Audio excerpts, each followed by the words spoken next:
സൂറത്ത് മറിയം 43 ഇനി എടുക്കാനുള്ളത്. അഊദു ബില്ലാഹി മിനശ് ശൈത്വാനിർ റജീം.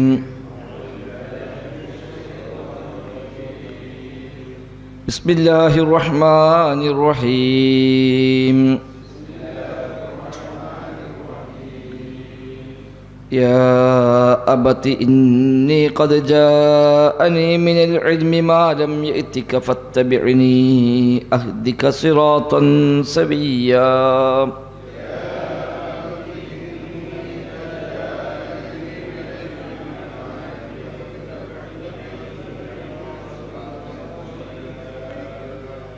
يا أبت لا تعبد الشيطان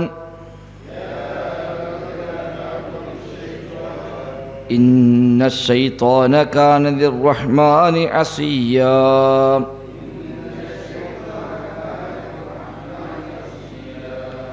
يا أبت إني أخاف أن يمسك عذاب من الرحمن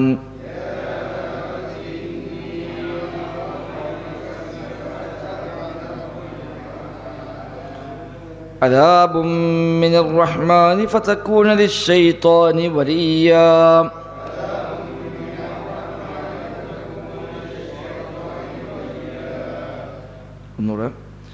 يا أبت إني قد جاءني من العلم ما لم يأتك فاتبعني أهدك صراطا سويا.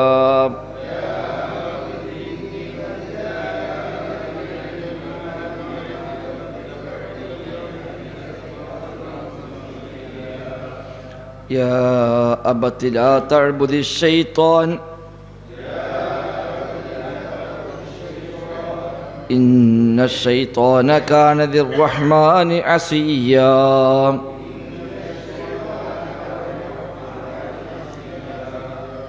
يا أبت إني أخاف أن يمسك عذاب من الرحمن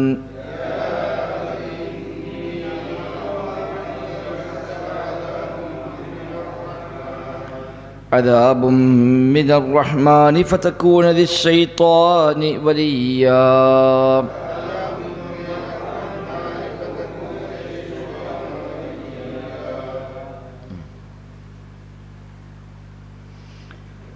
തൊട്ടുമുമ്പത്തെ ആയത്തിൽ വദ്കുർ ഫിൽ കിതാബി ഇബ്രാഹിം എന്ന വചനം മുതൽ ഇബ്രാഹിം സല്ലല്ലാഹു അലൈഹി വസല്ലമിൻ്റെ സംഭവങ്ങളാണ് പരാമർശിക്കുന്നത്. അദ്ദേഹം കാന സുദ്ദീഖൻ നബിയ, അദ്ദേഹം സുദ്ദീഖാണ്, നബിയാണ്, സത്യസന്ധനാണ്, പ്രവാചകനാണ് എന്ന് പറഞ്ഞു. ശേഷം അദ്ദേഹം തന്നെ പിതാവിനോട് പറഞ്ഞ ദഅവത്ത്, അതിൻ്റെ ഒരു വചനം പഠിച്ചു. ഖാദിരി അബീഹി യാ അബതി ലിമ തഅബുദു മാ ലാ യസ്മഉ വലാ യുബ്സിറു വലാ യുഗ്നി അൻക ശൈആ. കാണാത്ത, കേൾക്കാത്ത, യാതൊരു പ്രയോജനം ചെയ്യാത്തതിനെ എന്തിനാണ് ഉപ്പാ നിങ്ങൾ ആരാധിക്കുന്നത് എന്ന് അദ്ദേഹം ബാപ്പയോട് ചോദിച്ചതും പറഞ്ഞു. ഇനി അതിന് തുടർച്ചയായി തന്നെ യാ അബതി ഇന്നി ഖദ് ജാഅനി മിനൽ ഇൽമി മാ ലം യഅതിക ഫത്തബിഅനി അഹ്ദിക സിറാതൻ സവിയ്യ. യാ അബതി, എൻ്റെ പൊന്നു പിതാവേ, ഇന്നി ഖദ് ജാഅനി മിനൽ ഇൽമി, ഇന്നി തീർച്ചയായും ഞാൻ, ഖദ് ജാഅനി നിശ്ചയം എനിക്ക് വന്നു കിട്ടിയിരിക്കുന്നു, മിനൽ ഇൽമി അറിവിൽ നിന്ന്, മാ ലം യഅതിക താങ്കൾക്ക് വന്നിട്ടില്ലാത്തത് എനിക്ക് വന്നു കിട്ടിയിരിക്കുന്നു. അതാ പ്രായം കൊണ്ട്, ജീവിതപാഠം കൊണ്ടൊക്കെ പക്ഷെ വാപ്പയായിരിക്കും മേലെ, വാപ്പയാണല്ലോ. പക്ഷേ ആ വാപ്പ കിട്ടാത്ത ചില അറിവുകൾ മകനിവിടെ കിട്ടിയിട്ടുണ്ട്. നുബുവത്ത് കിട്ടി, വഹി കിട്ടി, വാപ്പാക്കതില്ല. അതുകൊണ്ട് തന്നെ വാപ്പ നിങ്ങൾക്ക് ലഭിച്ചിട്ടില്ലാത്ത ചില അറിവുകൾ എനിക്ക് ലഭിച്ചിരിക്കുന്നു. അതാണ് ഇന്നി ഖദ് ജാഅനി മിനൽ ഇൽമി മാ ലം യഅതിക, താങ്കൾക്ക് വന്നിട്ടില്ലാത്ത ചില അറിവുകൾ എനിക്ക് വാപ്പ വന്നു കിട്ടിയിട്ടുണ്ട്, ലഭിച്ചിട്ടുണ്ട്. അതിനാൽ ഫത്തബിഇനി, നിങ്ങൾ എന്നെ പിന്തുടരണം, പിൻപറ്റണം. അഹ്ദിക സിറാതൻ സവിയ്യ, എങ്കിൽ അഹ്ദിക ഞാൻ താങ്കൾക്ക് വഴി കാണിക്കാം. സിറാതൻ സവിയ്യ, ശരിയായ വഴിയിലേക്ക് ഞാൻ താങ്കൾക്ക് വഴി കാണിക്കാം വാപ്പ എന്ന് അദ്ദേഹം വാപ്പയോട് പറഞ്ഞ സന്ദർഭം ഓർക്കണം. ഇത് കാല എന്ന് പറഞ്ഞ തുടങ്ങിയത് ഇത് കാതിൽ അബീഹി, വാപ്പയോട് പറഞ്ഞ സന്ദർഭം എന്നാണ് മുമ്പത്തായിട്ട് തുടക്കം. അപ്പോൾ ആ പറച്ചിലിൻ്റെ ബാക്കിയാണ്. അപ്പോൾ ഇതൊക്കെ പറഞ്ഞ ആ രംഗം ഓർക്കണം. അപ്പോൾ പിതാവിനോട് ആദ്യം പറഞ്ഞ ഒന്ന്, കാണാത്ത കേൾക്കാത്ത ഉപകരിക്കാത്തതിനെ എന്തിന് നിങ്ങൾ ആരാധിക്കുന്നു. രണ്ട്, ഇത് പറയാനുള്ള അടിസ്ഥാനം എന്താണ്. കേവലം വെറുതെ പറഞ്ഞതല്ല, വാപ്പയെ സംബന്ധിച്ച് കാലങ്ങളായി പാരമ്പര്യമായി ചെയ്തു പോരുന്ന രീതിയാണ്. മോനേക്കാളും പ്രായമുണ്ട്, പക്വതയുണ്ട്, ജീവിത പാഠങ്ങളുണ്ട്. അതുകൊണ്ട് തന്നെ മകൻ പറഞ്ഞതിനേക്കാൾ ഏറെ വാപ്പ പറഞ്ഞതാണ് ശരിയാവാനുള്ള സാധ്യത ആ നിലയ്ക്ക് വാപ്പാൻ്റെ ഭാഗത്ത് നിന്ന് ചിന്തിക്കുമ്പോൾ. എന്നാൽ എന്തുകൊണ്ടാണ് ഇങ്ങനെ പറയുന്നത്? അത് വെറുതെ പറയുകയല്ല, നിങ്ങൾക്ക് വന്നു കിട്ടിയിട്ടില്ലാത്ത ചില അറിവുകൾ എനിക്കിതാ വന്നു കിട്ടിയിരിക്കുന്നു. പടച്ച റബ്ബിൽ നിന്നുള്ള ചില വെളിപാടുകൾ, വഹയികൾ, അതോടൊപ്പം ചില ബോധ്യങ്ങളും. കേവലം വഹയി മാത്രമല്ല, അല്ലാഹു പറഞ്ഞല്ലോ സൂറത്ത് ബഖറയിൽ, നുരി ഇബ്രാഹീമ മലക്കൂത്ത് സമാവാത്ത് വൽ അർദ്, ആകാശഭൂമികളുടെ മലക്കൂത്ത് അല്ലാഹു തആല കാണിച്ചു കൊടുത്തു. എന്തിന്? യഖീനാവാൻ വേണ്ടിയാണ്, യഖീനാകാൻ വേണ്ടി. അപ്പോൾ എന്തുകൊണ്ട് അള്ളാഹനെ മാത്രം ആരാധിക്കണമെന്നതിന് കൃത്യമായി തെളിവ് കണ്ട് ബോധ്യപ്പെട്ടിട്ടുണ്ട് ഇബ്രാഹിം നബി സ്വല്ലല്ലാഹു അലൈഹി വസല്ലമക്ക്.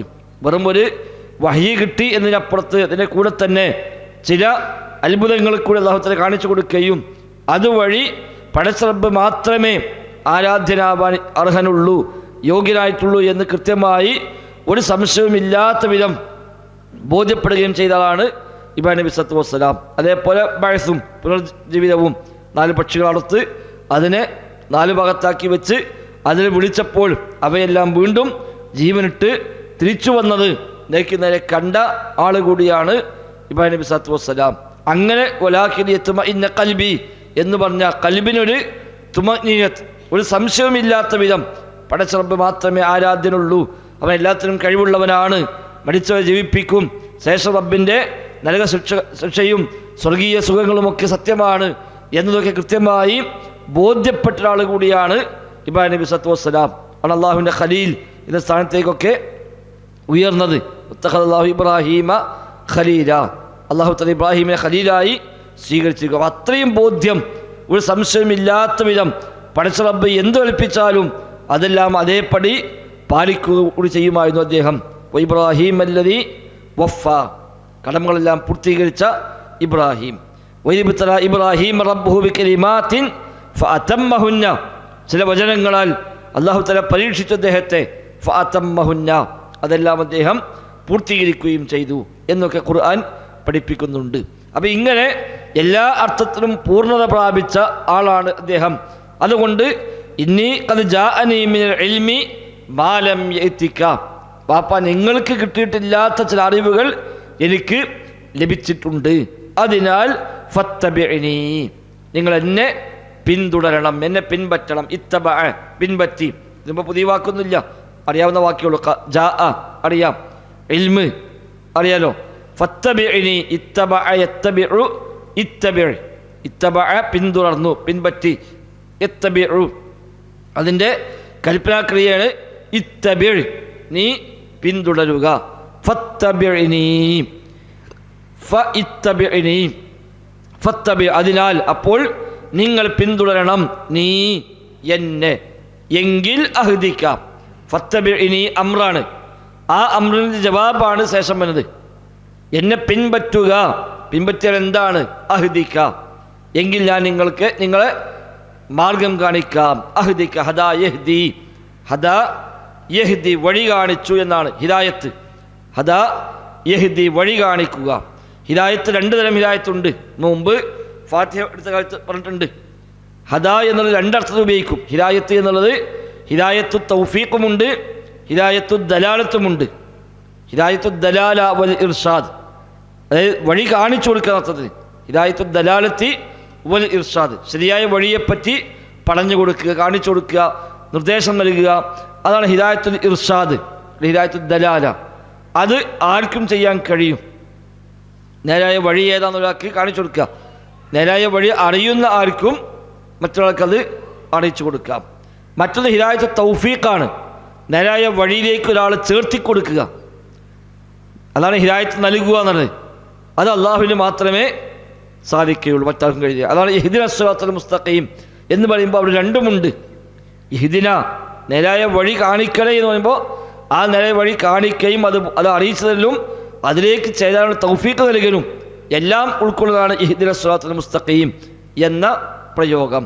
എന്നാൽ നബിയോട് അല്ലാഹു തആല പറഞ്ഞു, ഇന്നക ലാ തഹ്ദി മൻ അഹബബ്ത, നബിയെ ലാ തഹ്ദി, താങ്കൾ ഹിദായത്ത് നൽകുകയില്ല, മൻ അഹബബ്ത, താങ്കൾക്ക് ഇഷ്ടപ്പെട്ടവരെ ഹിദായത്തിലാക്കാൻ നബിയെ താങ്കൾക്ക് കഴിയുകയില്ല. ലാ തഹ്ദി അവിടെ ഏതാണ്? ഹിദായത്തു തൗഫീഖ്, അത് സ്വീകരിക്കാനുള്ള തൗഫീഖ് നൽകുക, അതിലേക്ക് ചേർത്തി കൊടുക്കുക എന്ന പണി നബിക്കും ചെയ്യാൻ കഴിയില്ല. അതേ ഖുർആനിൽ കാണാം, ഇന്നക ലതഹ്ദി ഇലാ സിറാത്തിൻ മുസ്തഖീം, നബിയെ ഇന്നക തീർച്ചയായും താങ്കൾ ലതഹ്ദി, താങ്കൾ വഴി കാണിക്കുന്നു, ഇലാ സിറാത്തിൻ മുസ്തഖീം, സിറാത്ത് മുസ്തഖീമിലേക്ക് നേരായ വഴിയിലേക്ക് തന്നെയാണ് നബിയെ താങ്കൾ വഴി കാണിക്കുക. അവിടെ ലതഹ്ദീന, നിശ്ചയമായും താങ്കൾ ലതഹ്ദി, നബി ഹിദായത്ത് നൽകുന്നതല്ല, നബി ഹിദായത്ത് കാണിക്കുന്നു. അതായത് ഇവിടെ അഹ്ദിക, ഞാൻ നിങ്ങൾക്ക് വഴി കാണിച്ചു തരാമെന്ന, അല്ല ഹിദായത്തിലേക്ക് ചേർത്ത് തരാമെന്നല്ല, ചേർത്തി കൊടുക്കാൻ കഴിഞ്ഞില്ല. അഹ്ദിക എന്ന് പറഞ്ഞാൽ ഇതേ ഇബ്രാഹിം നബിക്ക് ബാപ്പാനെ ഹിദായത്തിലാക്കാൻ സാധിച്ചില്ല. അപ്പോൾ ഹിദായത്ത് തൗഫീഖ് അള്ളാഹ്ക്ക് മാത്രമേ പറ്റുള്ളൂ.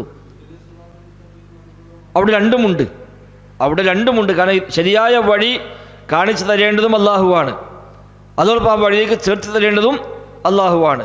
അപ്പോൾ ഇൽമും വേണം, അറിവും വേണം, അതിനുള്ള തൗഫീഖും വേണം എന്നെല്ലാം ഉൾക്കൊള്ളുന്നതാണ് ഇഹ്ദിന സിറാത്തൽ മുസ്തഖീം എന്ന പ്രാർത്ഥന. ഷെയ്ഖ് ഇബ്നു ഉസൈമീൻ ഒക്കെ അങ്ങനെയാണ് തഫ്സീറിൽ പറയുന്നത്.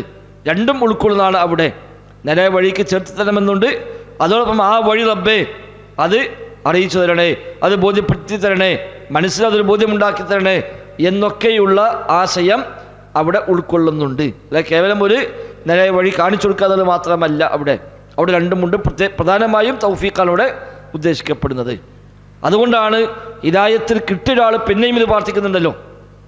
അപ്പോൾ ഹിദായത്തിലേക്ക് എത്തിയ മുസ്ലിമീങ്ങൾ അവർ വീണ്ടും ഇഹ്ദിന സിറാത്തൽ മുസ്തഖീം ഓരോ ഫാത്തിഹയിലും പ്രാർത്ഥിച്ചു കൊണ്ടേയിരിക്കുന്നു. അപ്പോൾ ആ ഹിദായത്ത് നിലനിൽക്കൽ കൂടെ ഇതിലുണ്ടെന്ന, ഹിദായത്ത് കിട്ടണം, അത് സ്വീകരിക്കാൻ മനസ്സ് വേണം, അത് തെറ്റിപ്പോകാതെ ശ്രദ്ധിക്കണം, അത് നിലനിൽക്കാൻ വേണ്ടി ഉള്ള തൗഫീഖും ലഭിക്കണം. ആ എല്ലാ ഭാഗങ്ങളെയും ഉൾക്കൊള്ളുന്നതുകൊണ്ടാണ് ഇഹ്ദിന സിറാത്തൽ മുസ്തഖീം എന്ന് റബ്ബിനോട് തേടുന്നത്. അതുകൊണ്ടാണ് അത് അല്ലാത്ത ആളോടും പറ്റൂല, അല്ലാഹുല്ലാത്ത മറ്റൊരാളോടും ഇഹ്ദിന സിറാത്തൽ മുസ്തഖീം പറയാൻ പറ്റൂല. കാരണം ഈ എല്ലാ തലങ്ങളെയും ഉൾക്കൊള്ളുന്നതാണ് അവിടുത്തെ ഹിദായത്ത്. നേരായ വഴി കാണിച്ചരണേ എന്ന് വേണമെങ്കിൽ വഴി അറിയുന്ന ഒരാൾ ചോദിച്ചു നോക്കാം. ഒരു വിഷയത്തിൽ അതിന് എന്താ സത്യം എനിക്കറിയില്ല, അത് നിനക്ക് പറഞ്ഞു തരുമോ എന്ന് ചോദിച്ചാൽ അതെന്താണ്? ഒരർത്ഥത്തിൽ ഹിദായത്താണ്. പക്ഷെ അതല്ല ഇഹ്ദിന സിറാത്തൽ മുസ്തഖീം എന്ന് പറയുമ്പോൾ. അതുകൊണ്ടാണ് നമ്മൾ സംവാദത്തിൽ ചോദിച്ചത് മൊയ്തീൻ ഷെയ്ഖിനോട് ഇഹ്ദിന സിറാത്തൽ മുസ്തഖീം പറയാൻ പറ്റുമെന്ന്. കാരണം ഈ പറയപ്പെട്ട എല്ലാം ഉൾക്കൊള്ളുന്ന ഹിദായത്താണ് അവിടെ ഉദ്ദേശിക്കപ്പെടുന്നത്. നേർവഴി കാണിക്കണേ എന്നതല്ല അവിടുത്തെ അർത്ഥം. അപ്പം ഇവിടെ അഹ്ദിക, ഞാൻ ഹിദായത്തിലാക്കും എന്നല്ല, ഞാൻ വഴി കാണിക്കാം, ഞാൻ നിങ്ങൾക്ക് കാണിച്ചു തരാം, നിർദ്ദേശം നൽകാം. എന്തിന്? സിറാത്തും സവിയ്യ, സവിയ്യായ ശരിയായ വഴിയിലേക്ക്. സവിയ്യ് മേലെ പഠിച്ചു. ഇവിടെ ഫതമസ്സലഹ ബശറൻ സവിയ്യ, ഫതമസ്സലഹ ബശറൻ സവിയ്യ എന്ന് പറഞ്ഞാൽ അവിടെ അതേ വാക്ക് ഇവിടെ സവിയ്യായ, സവാആയ ശരിയായ വഴി. ആ ശരിയായ വഴിയിലേക്ക് വാപ്പ ഞാൻ നിങ്ങൾക്ക് വഴി കാണിച്ചു തരാം. അതിനാൽ നിങ്ങൾ എന്നെ പിൻപറ്റണം. ഫത്തബിഇനി, നിങ്ങൾ എന്നെ പിൻപറ്റണം എങ്കിൽ അഹ്ദിക സിറാത്തൻ സവിയ്യ. കാരണം എന്താണ്? ഇന്നി ഖദ് ജാഅനി മിനൽ ഇൽമി മാ ലം യഅതിക, നിങ്ങൾക്കില്ലാത്ത ചില അറിവുകൾ എനിക്ക് ലഭിച്ചിട്ടുണ്ട്. ഇപ്പോൾ പ്രായത്തിനേക്കാൾ ഏറെ ചില പ്രായം കൊണ്ടൊക്കെ അറിവുണ്ടാവാം. ഇവിടെ വാപ്പ പ്രായം കൊണ്ട് മേലെയാണ്, ജീവിതാനുഭവം കൊണ്ട് മേലെയാണ്. അപ്പം ജീവിത പാഠങ്ങൾ കുറേ പഠിയും, അതിന് കുറേ അറിവ് കിട്ടും. പക്ഷേ അതിനെ മറികടക്കുന്ന അറിവുകൾ ഒരുപക്ഷെ റബ്ബിൽ നിന്ന്, പ്രമാണങ്ങളിൽ നിന്ന് ലഭിച്ചേക്കാം. അത് അറിവുണ്ടെങ്കിൽ അവിടെ പ്രായത്തിനേക്കാൾ മേലെ അറിവിന് പ്രാധാന്യമുണ്ട്. ചിലപ്പോൾ അറിവുള്ളവർ താഴെ മേലുണ്ടാവും, അതിനേക്കാൾ പ്രായമുള്ളവർ താഴെ ഉണ്ടാകും. അറിവ് പലപ്പോഴും ഒരു മനുഷ്യന് പ്രായത്തിൽ കവിഞ്ഞ് അവന് നിലയും വിലയും സ്ഥാനവുമൊക്കെ നൽകിയേക്കാം. അതാണ് ഉമർ ഖത്താബ് അള്ളാഹിൻ്റെ കാലത്ത് മുഷാവറ ഉണ്ടാക്കിയപ്പോൾ ഇബ്നു അബ്ബാസിനെ അതിൽ ഉൾപ്പെടുത്തിയത്. ഉമർ ഖത്താബ് മുതിർന്ന സ്വഹാബിമാരെ കൂട്ടി ഒരു കൂടിയാലോചനാ സമിതി രൂപീകരിച്ചു. അതിൽ ഇബ്നു അബ്ബാസിനെ കൂടി അദ്ദേഹം അംഗമാക്കി. അന്ന് ഇബ്നു അബ്ബാസ് എന്നാൽ വളരെ ചെറുപ്പമാണ്, ഒരു 25 വയസ്സുമായൊക്കെ അന്ന് ഇബ്നു അബ്ബാസിന് ഉണ്ടാവുള്ളൂ, അല്ലെങ്കിൽ 25-നും 30-നും ഇടയിൽ. ആ സമയത്ത് അദ്ദേഹത്തെ ഈ കൂടിയാലോചനാ സമിതിയിലേക്ക് എടുത്തു. അപ്പം ചിലരൊക്കെ അതൃപ്തി പറഞ്ഞു എന്നാണ്. നമുക്ക് ഇബ്നു അബ്ബാസിനെ പ്രായമുള്ള മക്കളുണ്ടല്ലോ, അതുകൊണ്ട് നമ്മളൊക്കെ ഇരിക്കുന്ന സദസ്സിൽ ഇബ്നു അബ്ബാസിനെ ഇരുത്തേണ്ടതുണ്ടോ എന്ന് ചിലർക്ക് തോന്നലുണ്ടായപ്പോൾ ഉമർ ഖത്താബ് അത് പിന്നീട് ഒരു സംഭവം വഴി ബോധ്യപ്പെടുത്തി കൊടുത്തു. ഇബ്നു അബ്ബാസോട് ഇരിക്കാൻ മാത്രം യോഗ്യനാണ് എന്നും ഖുർആന്റെ വ്യാഖ്യാനങ്ങളിൽ അത്രയേറെ അവഗാഹമുണ്ട് എന്നും ഉമർ ഖത്താബ് അവിടെ ബോധ്യപ്പെടുത്തി കൊടുത്തതാണ്. അപ്പോൾ അത് മുൻഗാമികളായ പല പണ്ഡിതന്മാരെയും നമ്മൾ കാണാൻ കഴിയും. ചെറിയ ചെറിയ പ്രായത്തിൽ തന്നെ അവർ ആ യോഗ്യത നേടി. ഇമാം ഷാഫിയെ പറ്റി കാണാം, 15 വയസ്സ് പ്രായമായപ്പോൾ തന്നെ ഉസ്താദ് പറഞ്ഞു ഫത്വ കൊടുക്കാൻ യോഗ്യതയുണ്ടെന്ന്. ഫത്വ നൽകാൻ ഇമാം ഷാഫി പ്രാപ്തനാണ് എന്ന് ഉസ്താദുമാർ സാക്ഷ്യപ്പെടുത്തുമ്പോൾ ഇമാം ഷാഫിക്ക് വയസ്സ് 15 ഇമാം ബുഖാരി ഒന്നാമത്തെ കിതാബ് എഴുതുമ്പോൾ അദ്ദേഹത്തിൻ്റെ പ്രായം 16. ആദ്യത്തെ കിതാബ് അദ്ദേഹം എഴുതിയത് 16-ാമത്തെ വയസ്സിൽ. അദ്ദേഹം ഞാൻ ഹദീസ് ഉദ്ധരിച്ച് തുടങ്ങുമ്പോൾ എനിക്ക് മീശ മുളച്ചിട്ടില്ല എന്നാണ് ഇമാം ബുഖാരി തന്നെ പറഞ്ഞത്. മീശ മുളക്കും മുമ്പ് ഹദീസ് റിപ്പോർട്ട് ചെയ്ത് തുടങ്ങിയിട്ടുണ്ട് ഇമാം ബുഖാരി. അപ്പോൾ അള്ളാഹു നൽകുന്ന ചില പ്രത്യേകമായ ചില അനുഗ്രഹങ്ങൾ, തൗഫീഖുകളാണ്. അപ്പോൾ അത് ഉണ്ടാവാം. അപ്പോൾ അറിവ് നേടിക്കഴിഞ്ഞാൽ പ്രായത്തിനേക്കാൾ ഏറെ ഒരു പക്ഷേ അതിൽ അംഗീകാരങ്ങളും സ്ഥാനങ്ങളും ലഭിക്കും. അതാണ് ഇവിടെ വാപ്പയോട് പറഞ്ഞ് നിങ്ങൾ എന്നെ പിൻപറ്റണം എന്നാണ്. ഫത്തബിഇനി, വാപ്പ നിങ്ങൾ എന്നെ പിൻപറ്റണം. കാരണം അസ്ല് പറഞ്ഞെന്താണ്, ഇന്നി ഖദ് ജാഅനി മിനൽ ഇൽമി മാ ലം യഅതിക്, നിങ്ങൾക്കില്ലാത്ത ഇൽമ് എനിക്കിതാ വന്നു കിട്ടിയിരിക്കുന്നു. അതിനാൽ എന്നെ പിൻപറ്റുക എങ്കിൽ അഹ്ദിക സിറാത്തൻ സവിയ്യ, അഹ്ദിക ഞാൻ താങ്കളെ വഴി കാണിക്കാം, സിറാത്തൻ സവിയ്യ, സവിയായ മുസ്തഖീമായ ശരിയായ വഴിയിലേക്ക് ഞാൻ താങ്കൾക്ക് വഴി കാണിക്കാം.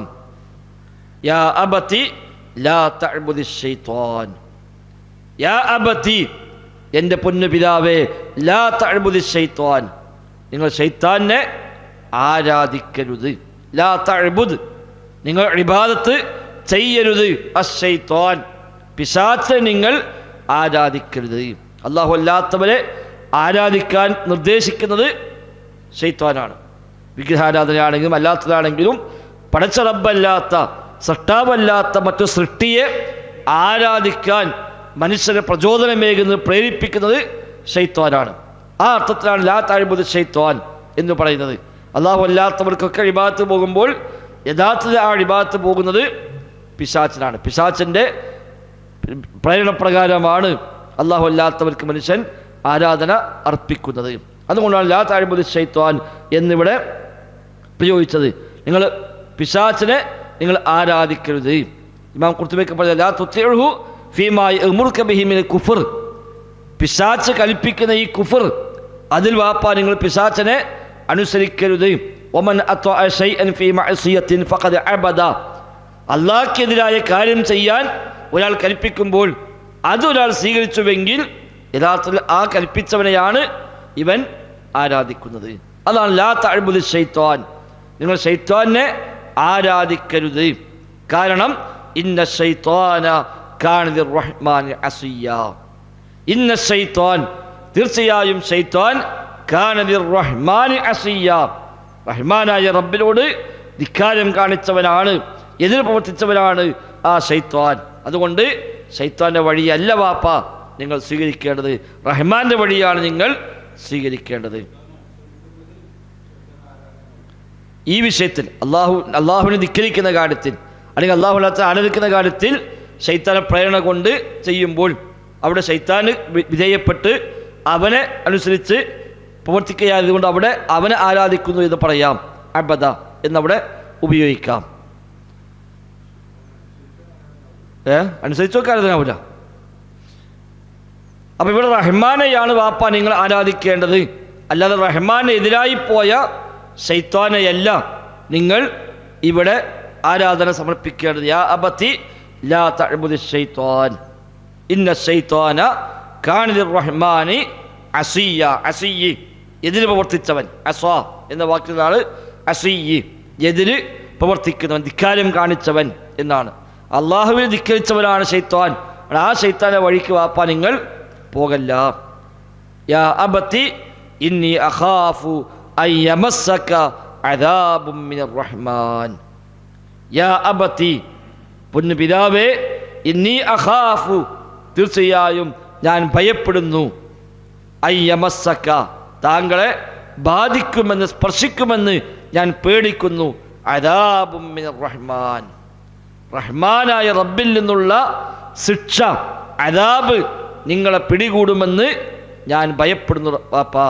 ഇന്നി അഖാഫു, തീർച്ചയായും ഞാൻ ഭയപ്പെടുന്നു, ഇന്നി, തീർച്ചയായും ഞാൻ, അഖാഫു, ഞാൻ ഭയപ്പെടുന്നു, ഖാഫ യഖാഫു അഖാഫു, ഖാഫ ഭയപ്പെട്ടു, യഖാഫു ഭയപ്പെടും, അഖാഫു ഞാൻ ഭയപ്പെടും, ഞാൻ ഭയപ്പെടുന്നു, അൻ യമസ്സക, താങ്കളെ സ്പർശിക്കുമെന്ന്, ബാധിക്കുമെന്ന്, മസ്സയമസ്സു, മസ്സ എന്നാൽ സ്പർശിച്ചു, ബാധിച്ചു എന്നാണ് മസ്സയമസ്സു. അൻ യമസ്സക, താങ്കളെ ബാധിക്കുമെന്ന്, പിടികൂടുമെന്ന് ഞാൻ പേടിക്കുന്നു. എന്ത് പിടികൂടും? അദാബും മിനർ റഹ്മാൻ, റഹ്മാനായ റബ്ബിൽ നിന്നുള്ള ശിക്ഷ വാപ്പ നിങ്ങൾക്കുണ്ടാകും.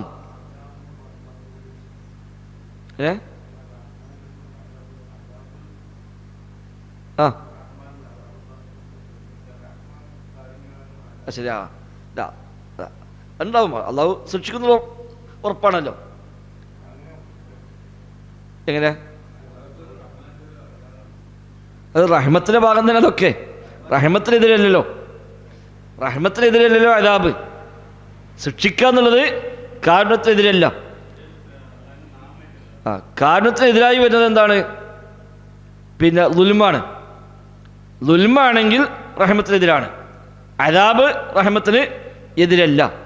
ചിലപ്പോൾ റഹ്മത്ത് കൊണ്ട് പോലും അദാബ് ഉണ്ടാവുമല്ലോ. ഇപ്പം നമ്മൾ മക്കളെ ശിക്ഷിക്കുന്നു, അതെന്തിനാണ്? മക്കളോടുള്ള സ്നേഹം കൊണ്ടും കാരണം കൊണ്ടുമാണ്. മക്കളെ തല്ലണല്ലേ, അല്ലാതെ അതൊരിക്കലും റഹ്മത്തിനെതിരല്ല. ദുൽമ കാണിക്കുകയാണെങ്കിൽ അത് റഹ്മത്തിന് വിരുദ്ധമാണ്. അപ്പോൾ ഇവിടെ അദാബും മിനർ റഹ്മാൻ എന്ന് പ്രയോഗിച്ചത് ന്യായമാണ്, അത് പ്രശ്നമൊന്നുമില്ല. അപ്പോൾ അദാബും മിനർ റഹ്മാൻ, റഹ്മാനിൽ നിന്നുള്ള അദാബ് വാപ്പ നിങ്ങളെ പിടികൂടുമെന്ന് ഞാൻ ഭയപ്പെടുന്നു. അപ്പോൾ മോനെ പേടിതാണ്. വാപ്പ ഈ നിലക്ക് ജീവിച്ച് ഈ നിലക്ക് മരണപ്പെട്ടു പോയാൽ വാപ്പ ചെന്നെത്തുക നരകാഗ്നിയിലേക്കാണ്. അല്ലാതെ അദാബ് അനുഭവിക്കേണ്ടി വരും. ആ പേടി വാപ്പ എനിക്കുണ്ട്.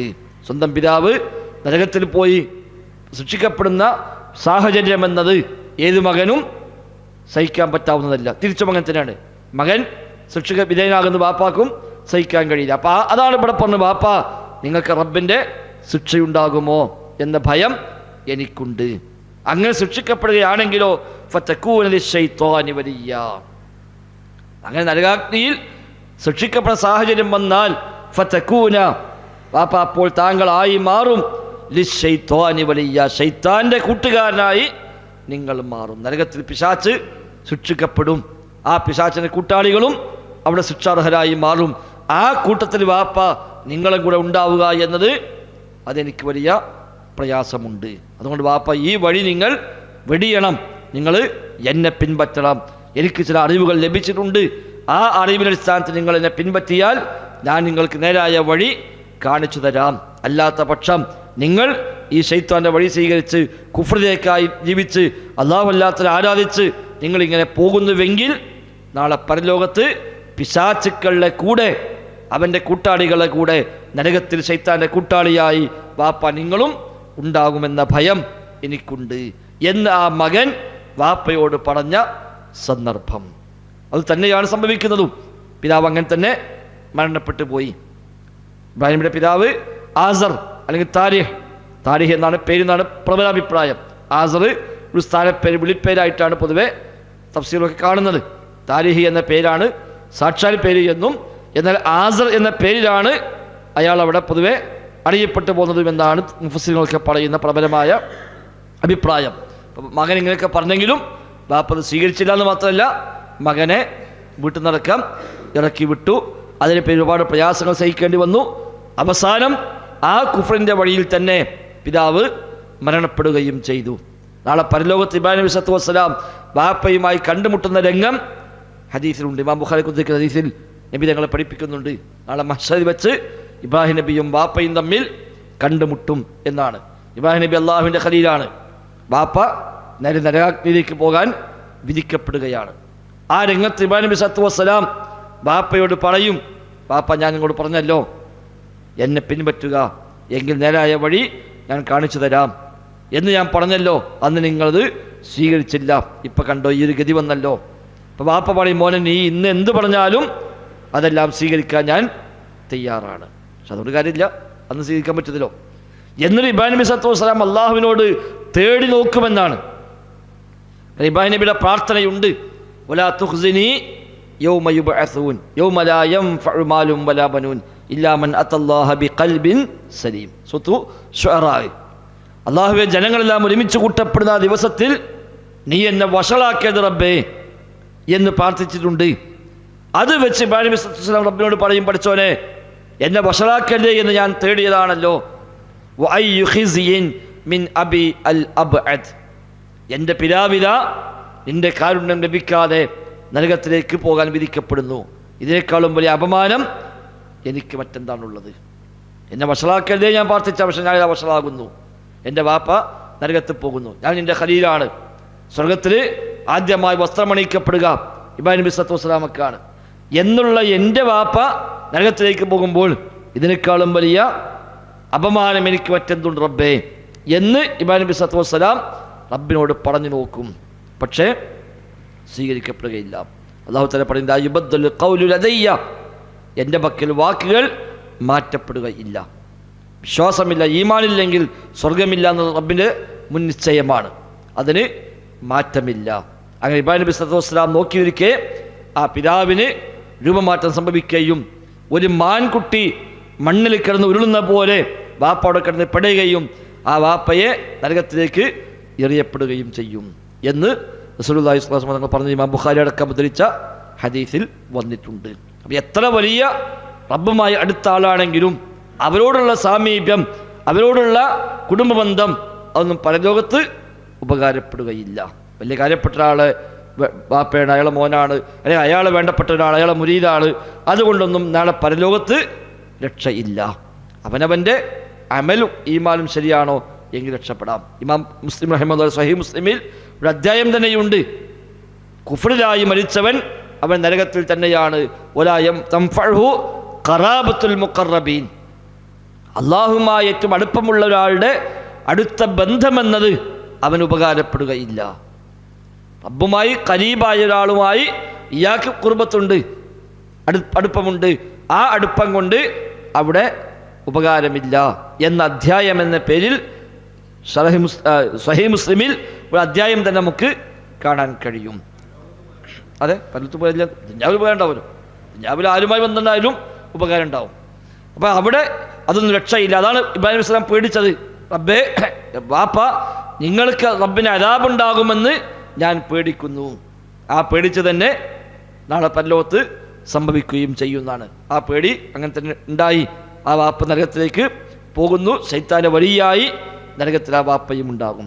പിശാചിൻ്റെ കൂട്ടാളികളായിക്കൊണ്ട് നരകത്തിൽ പോകുന്നത് ശൈത്താനും ശൈത്താൻ്റെ കൂട്ടാളികളുമാണല്ലോ. അതുകൊണ്ട് ആ കൂട്ടാളികളിൽ ഒരു വലിയായി, ശൈത്താൻ്റെ വലിയായി, അവൻ്റെ കൂട്ടാളിയായി ഇബ്രാഹിം നബിയുടെ പിതാവും അവിടെ ഉണ്ടാകുമെന്നാണ് ഖുർആനും ഹദീസും പഠിപ്പിക്കുന്നത്. വല്ലാഹു അഅലം. മൊത്തം അർത്ഥം പറയാം. യാ അബതി ഇന്നി ഖദ് ജാഅനി മിനൽ ഇൽമി മാ ലം യതിക്, പൊന്നുപിതാവേ താങ്കൾക്ക് വന്നു കിട്ടിയിട്ടില്ലാത്ത ചില അറിവുകൾ നിശ്ചയം എനിക്ക് ലഭിച്ചിരിക്കുന്നു. ഫത്തബിഇനി, അതിനാൽ നിങ്ങൾ എന്നെ പിന്തുടരണം. അഹ്ദിക സിറാത്തൻ സവിയ്യ, എങ്കിൽ നേരായ വഴിയിലേക്ക് ഞാൻ നിങ്ങൾക്ക് വഴി കാണിക്കാം. യാ അബതി ലാ തഅബുദു ശൈത്വാൻ, എൻ്റെ പിതാവേ നിങ്ങൾ പിശാചിനെ ആരാധിക്കരുത്. ഇന്ന ശൈത്വാന കാന ലിർറഹ്മാനി അസിയ്യ, നിശ്ചയമായും പിശാച് റഹ്മാനായ റബ്ബിന് ധിക്കാരം പ്രവർത്തിച്ചവനാണ്. യാ അബതി ഇന്നി അഖാഫു യമസക അദാബു മിനർ റഹ്മാൻ, എൻ്റെ പൊന്നുപിതാവേ താങ്കൾക്ക് റബ്ബിൽ നിന്നുള്ള ശിക്ഷ ബാധിക്കുമെന്ന് ഞാൻ ഭയപ്പെടുന്നു. ഫതകൂന ലിശ്ശൈത്വാനി വലിയ്യ, അങ്ങനെ നിങ്ങൾ പിശാചിൻ്റെ കൂട്ടാളിയായി മാറുമെന്നും ഞാൻ ഭയപ്പെടുന്നു. വല്ലാഹു അഅലം. ബിസ്മില്ലാഹിർ റഹ്മാനിർ റഹീം. يا أبت إني قد جاءني من العلم ما لم يأتك فاتبعني أهدك صراطا سويا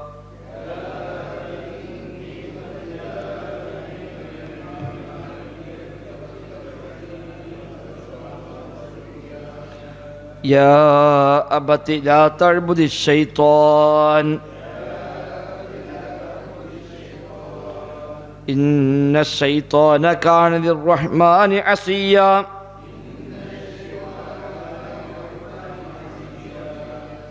يا أبت إني أخاف أن يمسك عذاب من الرحمن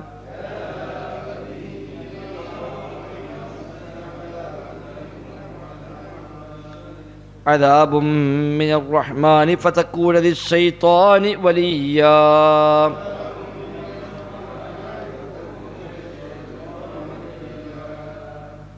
سبحانك اللهم